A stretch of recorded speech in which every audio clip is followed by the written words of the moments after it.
Wilujeng sumping sadayana. Pasti sering ya ngadangu lagu-lagu Sunda anu endah, tapi kantos teu kapikiran naon sih Rusiah dibaliknya. Nah, dina pedaran ieu orang bakal ngebongkar resepna. Timimiti aturan rumpaka nepi ka cara nyulap sajak jadi wirahma adu ngahudang rasa. Hayu orang mimitian.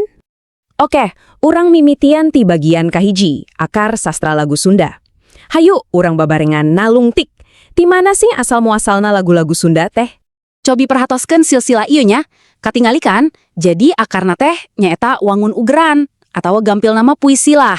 Tah, ti dieu teh mekar jadi sastra lagu anu cabakanana seur pisan, aya mantra, papantunan, macem-macem. Tapi kanggo pedaran ayeuna, urang bakal fokus kana salah sahiji dahan anu paling dipikawanoh, nyaeta rumpaka kawih.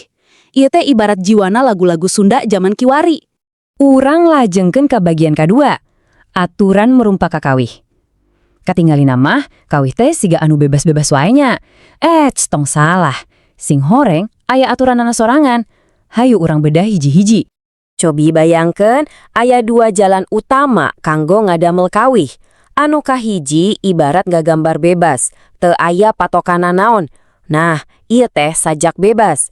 Anu kadua siga ngagambar dina buku gambar anu tos aya garis-garisna, rapi, kaiket ku aturan. Ieu nu disebat wangun paparikan. Supados langkung paham, hayu urang ngalengka heula dina jalan anu kadua ieu. Urang tinggali contoh kawih legendaris es lilin. Jadi, naon atuh paparikan teh? Gampilna kieu, anggap we urang nuju ngadamel kue. Bahan utamana teh aya 3. Kahiji, adonana teh kedah 4 lapis alias 4 baris. Kadua, hiasanana kedah nuturkeun pola anu sami. Katilu, takaran unggal lapisna kedah pas. Nah, 3 unsur ieu teh 4 padalisan, murwakanti atau rima, sareng jumlah enggang, tapisan pondasi paparikan teh. Lamun urang bedah paparikan, strukturna teh sederhana pisan.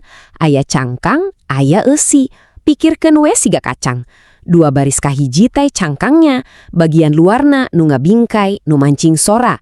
Tapi pesen utamana, intina nyumput di jero. Nyaeta di 2 baris panungtung, nu disebut eusi. Tah, di dia pisan harti sabenerna ditepikeun. Oke, cekap teorina. Ayeuna urang langsung praktek. Urang bedah lagu anu pasti sadayana tos pada apal. Enya leres, karya klasik Es Lilin. Cobi regepkeun sora lirikna. Es Lilin mah, aduh buatan Bandung, dicandak magening ka Cipaganti. Tah, perhatoskeun sora tungtungnya. Bandung, terus Cipaganti, Baringung ngajadi. Jelas pisan kan polana? Ai, sampurna. Aturan kahiji soal murwakanti, cek, kahontal. Nah, aturan anu kadua, ieu soal jumlah enggang atawa suku kata. Aturan bakuna mah, unggal baris dina paparikan teh kedah aya 8 enggang. Pertarosanana, nah lah lagu Es Lilin nurut kana aturan ieu. Cobi, hayu urang itung sasarengan. Sabaraha jawabanana teh 11.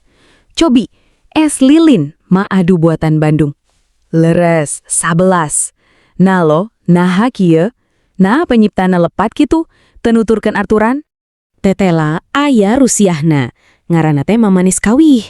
Jadi kecap-kecap sapertos adu atanapi gening teh, ibarat hiasan weh, ditambahkeun teh sanes kanggo hartina, tapi pikeun ngamaniskeun wirahma, sangkan naon, sangkan laguna langkung raos dikawihkeun. Jadi ieu teh sanes lepat, justru ieu teh nunjukeun kaparigelan senina anu luar biasa. Supados langkung jelas, iya aya contoh paparikan anu nurut pisan kana aturan baku. Hai urang pariksa. 4 baris. Aya, 8 enggang per baris. Leres. Polari mana AB. Cocok. Aya cangkang sareng eusi. Aya oge. Tah, ieu pisan wangun dasar paparikan anu sampurna teh. Oke, tadi urang atos ngabedah aturan anu tradisionalnya. Ayeuna, kumaha upami urang nyandak sajak anu bebas. Terus urang sulap jantan lagu. Nah, iya urang lebet kadunya anu sanes. Nyaeta seni musikalisasi sajak. Musikalisasi sajak teh naon sih? Rumus nama gampil pisan. Sajak ditambah musik, janten musikalisasi. Intina, urang teh siga nerjemahkeun rasa jeung eusi sajak kana basa wirahma, kana sora, malahan kana gerak. Umumnya, aya 3 cara. Anu kahiji disebat awal. Ieu siga urang maca sajak biasa, tapi dipirik ku musik latar.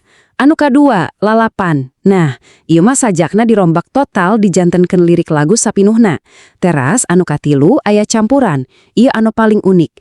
Janten aya bagian anu dibaca, aya oge bagian anu dikawihkeun.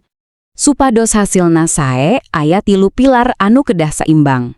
Anggap we siga segitiga. Pilar kahiji, rasa, atanapi suasana sajakna. Nah sedih, sumangat. Ieu teh kompasna. Pilar kedua, wirahmahna. Ritem sareng tempona kedah pas pisan sareng rasa tadi. Teras pilar katilu, waditra, atanapi alat musikna. Kedah anu ngadukung suasana. Lamun salah sahiji pilar ieu teu saimbang, pintonanana teh moal kena kana hate. Jadi kesaimbangan 3 ieu teh kuncina. Hoyong nyobian ngadamel nyalira, tiasa, ieu aya 5 lengkak praktisna. Hiji, ngarasakeun. Nya dengekeun heula contoh-contoh anu tos aya, kanggo inspirasi. 2, milih sajak. Pilari sajak anu leres-leres nyambung sareng hidup.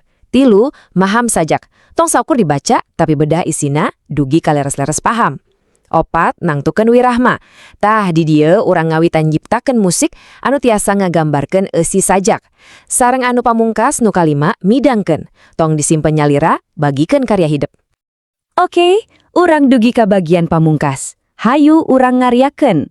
Saatos urang diajar teorina, ningali contona, ayuna dugi kana bagian anu pangpentingna. Nyaeta, giliran urang sadayana pikeun nyipta. Janten, naon anu tiasa ku urang dicandak tina pedaran ieu? Kahiji, sastra lagu Sunda teh gaduh sifat anu ngutamakeun kaendahan basa.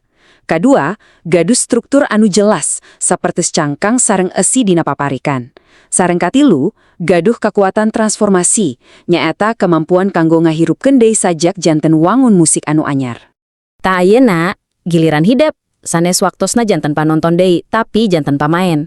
Hai urang nyobian, urang ngadamel karya. Pilari sajak anu paling dipikaresep, teras sulap janten rumpak kakawih.